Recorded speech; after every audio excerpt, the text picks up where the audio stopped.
All Nintendo video games are rated by the Entertainment Software Ratings Board and carry one of the following age-appropriate ratings. For additional information on game ratings, visit the ESRB at esrb.com.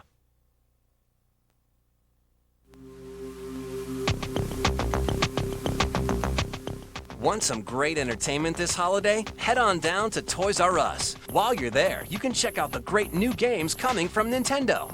The Legend of Zelda, Majora's Mask for the N64 is coming October 26th. Some consider it a sequel to the greatest video game ever. Others claim that it's much better than the original. Let's talk with the experts at Nintendo. Being a sequel to the best video game of all time wouldn't be a bad thing within itself, but at the same time, The Legend of Zelda, Majora's Mask is much more than a sequel. In fact, you could label it as a sequel, but then you'd have to take everything you know about sequels and throw it out the window. When you first start the game, you're riding through the forest on horseback, and then you come across a skull kid. Your horse rears up, and you fall off, and when you're knocked out, the kid actually comes up and takes your ocarina, and he also steals your horse, and that's kind of what starts it off. You got 72 hours to save the Earth. Link has to unravel the mystery of Majora's Mask within 72 hours, or else the moon will crash into the Earth. And if you can't solve the mystery within 72 hours, game over. There's 24 different masks in this game. If you take the Goron mask and you put it on, then you have the ability to turn into a Goron. You actually see him go through a transformation, and then he's a Goron, and you're able to do things you weren't normally able to do. You turn into a rolling Goron, and that's the only way to cross some parts of the game. If you get a Zora mask, instead of just kind of swimming on top of the water, you can actually put the Zora mask on and you have the ability to walk underwater. You can swim extremely fast underwater. And so there's a whole bunch to do under the water.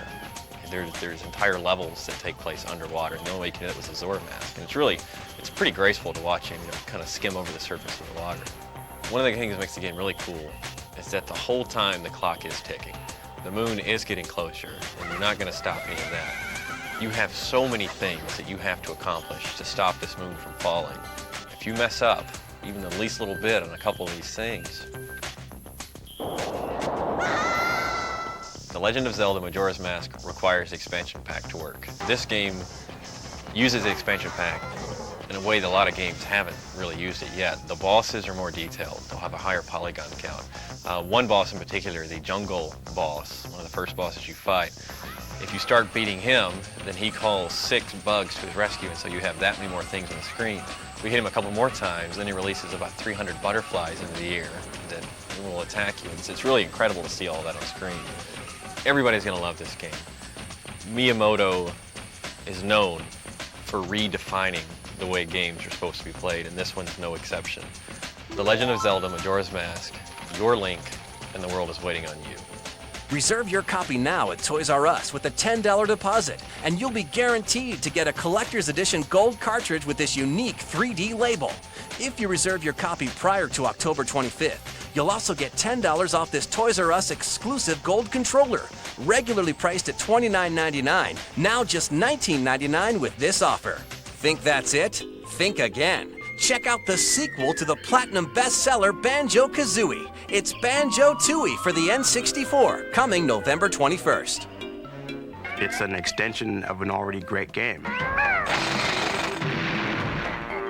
First off, you're given all of the old moves that you had before, and being Banjo-Tooie, there's going to be more moves, larger environments, better graphics.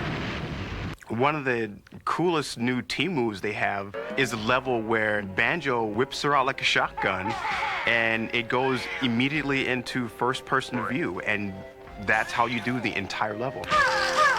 In the first game, you could shoot blue eggs. In 2, you have all these different color eggs. The humor is definitely carrying over from the first game.